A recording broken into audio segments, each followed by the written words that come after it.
Hi, Quddus. Good to see you.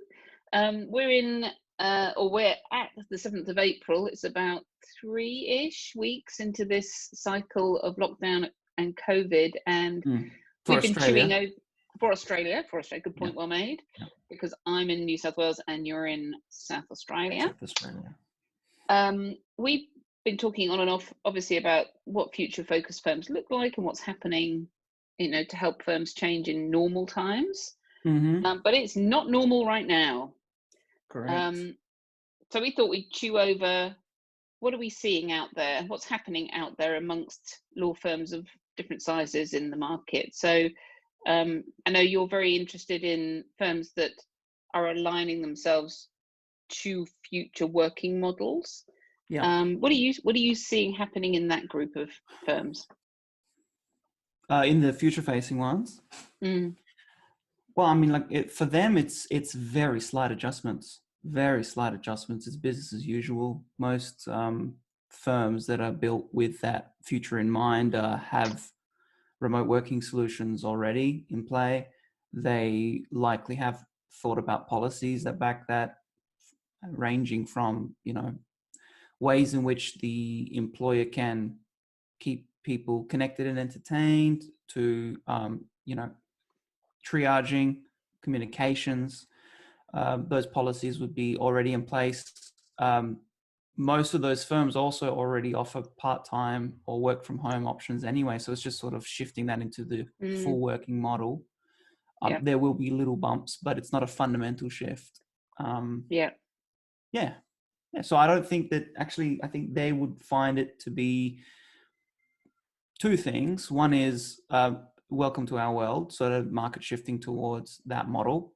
And noticeably in that context, they've done a lot of work with customer experience and customer engagement. And so, they will already have a leg up. So I believe that these smaller firms, new law firms, whatever you want to call them, the ones that are future facing, that have that foundationally different approach, will be many steps ahead in terms of I think I agree with you. And I think playground. A lot of mid-tier and up firms have been banking on their fancy offices to make them look a certain way or be a certain way towards their customers, and now that sort of leveled the playing field. We're all playing the same playground now. So it's about who's been there longer and done more effective work, essentially, to think about that. But what are your thoughts? Yeah, no, I've had this conversation with different members of the community, the legal ecosystem, and as with kind of everything else in this universe, it feels like there are like almost two extremes. There are the ones who perhaps either have the mindset or have the structure that lets them say, okay, let's, all the work types, that lets them face it. And then the other conversation I've been having is, yes, but what about the firms who, and it's not really to do with size of firm, I think, the firms who are looking at it going, oh my God, what do we even do now? Yes. And, if you go and research change processes and structures, one thing they all kind of often presuppose is the luxury of time.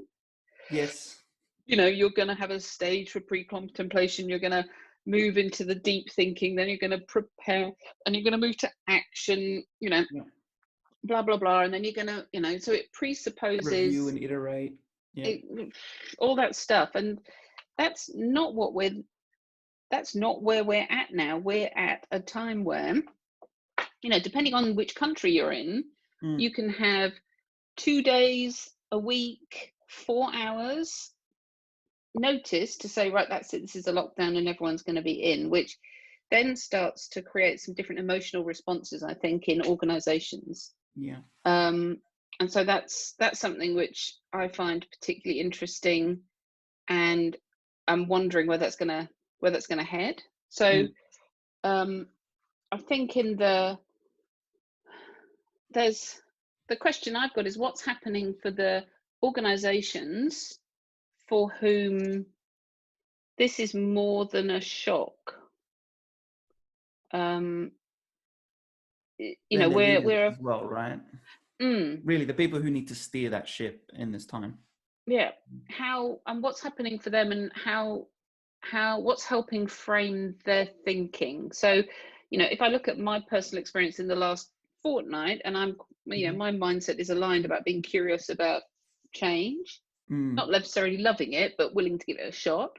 I've been in this tremendous fortnight, 3 weeks of hyperactivity. Yeah. And really, it was only towards the end of the last week that I actually started to slow down. Yes. And think about it. And so that made me wonder, and everything's a microcosm of other stuff. What about the law firms who perhaps don't necessarily respond to this stuff with action, but who've responded by sort of inaction? The freeze response. Yeah. So, and how they're coping with I noticed on social media, it moved very quickly from companies assuring other companies that everything was fine with them. Lots of sort of, we are working well. And then it moved rapidly to, we are going to tell you the 10 ways to cure your COVID problem. Yeah, but we're opening a can of worms there. I think that's I think we can talk about that probably. We need a whole nother video on that in terms of how sort of the role of PR and marketing, and how it needs to reflect a genuine reflection of what's actually happening. That's what people want, and the other one is also then in that vein of marketing, people catching on and trying to ride a train of people let's give value up front that's not reflective of our actual own situation. You've got people who've been touting remote work, remote work experts or people like that for years. They're the ones who've sort of got it locked down. There will be other organizations that are large enough, that have smart enough people inside and enough carriage to recognize what's going on, adjust it, and then make some notes about it and help other people along as well. But yeah, there seems to be this train of, like you said, from one week being in that frozen position, the next week being like, well, what do we need to do? Oh, well, let's get some messages out that sort of make us look good or something. I don't know what the purpose is. I know, with on it and everything. The thing that comes home to me is there are concepts that come up which you listen to and you think, oh yes, that's really interesting, and yeah. So there have been two over the last, one since the 80s, and there's sort of variation since the early 2000s. The idea of VUCA, which is time of volatility, uncertainty, complexity, and ambiguity. Okay. And then that, which is a military thing, from a military idea for helping framing strategic planning. And then Oxford Business School came up with a refinement tuner, turbulent, uncertain, novel, and ambiguous. So that those ideas always felt a bit kind of abstract, really, until now. So if you look at it, you can say, well, what about our time is, let's take tuna. It's clearly turbulent. It is uncertain. We're having to create, this is novel in so many ways. How do we keep ourselves safe? How do we work? How are our clients? And ambiguous. The thing that wasn't good, if people work at home, they will be unproductive. Well, now everyone's working at home, so we're going to have to think about that. Yeah. Our thoughts about that. Again, and has that been an age-old idea of something that has been taught for decades in management in university, that and it's been upheld, but really as an idea isn't reflective of what the reality is. People will do work. People do want to take carriage of things. People want to take responsibility and ownership if they're given the room and space to do so. But it's fascinating. Yeah, it's a huge management topic, isn't it? Oh, totally. And so I think my thinking for organizations that might be in that that the phrases that come up, we're in hibernation, we're hunkered down, we're, that sort of, batten down the hatches, Yes. stasis stuff. Yes. Perhaps for those organizations that could be the best and safest option. Right. But I think what I'd be thinking about with the leaders there is to say, can we find a way to have a conversation about the ambiguity of this? Yes. Without being forced to come up with answers. I think in the last 2-3 weeks, people have had to work out, can we work from home? How do we do that? Action. Yeah. Now is the time to say, okay, is it any clearer? Can we get some metrics on that? The conversation you and I had before we started this call of how can we find something, some way, some source of at least data about what the prognosis might be. Right. So we can say, if this is for a month, how shall we be? If this is for 6 months, what does that do? If this is for 12 months, and just as the leaders, find a way to just start thinking about that, because I think my question would be, what you've described is really it's a reactionary thing, right? It's respond to the immediate problem. But I guess what you're saying now is then, as soon as you get a moment, or perhaps not even if you get a moment, you should take a moment. You should, again, that time is valuable. You need to actually spend that time, because it's very valuable, to sit down and look at and decompress. Take a breather, bring the leaders into the conversation, bring upcoming leaders into the conversation, people who you've considered for succession or anything else. That's a really good point. Especially as law firms, right? And first step is to really vent. And I think it's an opportunity. This is an opportunity for people to be angry, to feel guilty, to whatever it is they need to feel, to feel scared.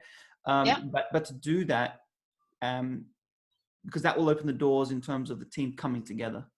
And I think that's the difference. The people that will do that will find themselves connecting much better with the rest of their partnership. Those who would feel like they don't want to entertain that conversation, perhaps are not going to be best equipped.